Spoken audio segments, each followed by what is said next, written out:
যদি আমেরিকা ও চীনের মধ্যে সরাসরি যুদ্ধ হয় তাহলে পরিস্থিতি কোন দিকে যাবে? আবেগ নয়, চলুন দেখি কঠিন বাস্তবতা। প্রথমে আসি চীনের কথায়। বিশ্বের দ্বিতীয় বৃহত্তম সামরিক শক্তি হিসেবে চীনের সক্রিয় সেনা সদস্য প্রায় 20 লাখ আর রিজার্ভ ফোর্স প্রায় 5 লাখ। বিমান বাহিনীতে রয়েছে 3304টি বিমান, এর মধ্যে 1300টি ফাইটার জেট এবং 900টিরও বেশি হেলিকপ্টার। ভূমি বাহিনীতে আছে প্রায় 5250টি ট্যাঙ্ক এবং 2720টি মাল্টিপল লঞ্চ রকেট সিস্টেম। আর সবচেয়ে চমকপ্রদত্ত বিষয় চীনের নৌবাহিনী। এতে রয়েছে 730টিরও বেশি যুদ্ধজাহাজ ও সাবমেরিন, যা সংখ্যায় আমেরিকার থেকেও বেশি। বার্ষিক প্রতিরক্ষা বাজেট প্রায় $293 বিলিয়ন।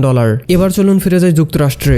বিশ্বের 1 নম্বর সামরিক পরাশক্তি। সক্রিয় সেনা সদস্য রয়েছে প্রায় 13,28,000 আর রিজার্ভ ফোর্স 8 লাখ। বিমান বাহিনীতে যুক্তরাষ্ট্র রয়েছে 13,000-এরও বেশি বিমান, এর মধ্যে রয়েছে প্রায় 1790টি ফাইটার জেট এবং 5883টি হেলিকপ্টার।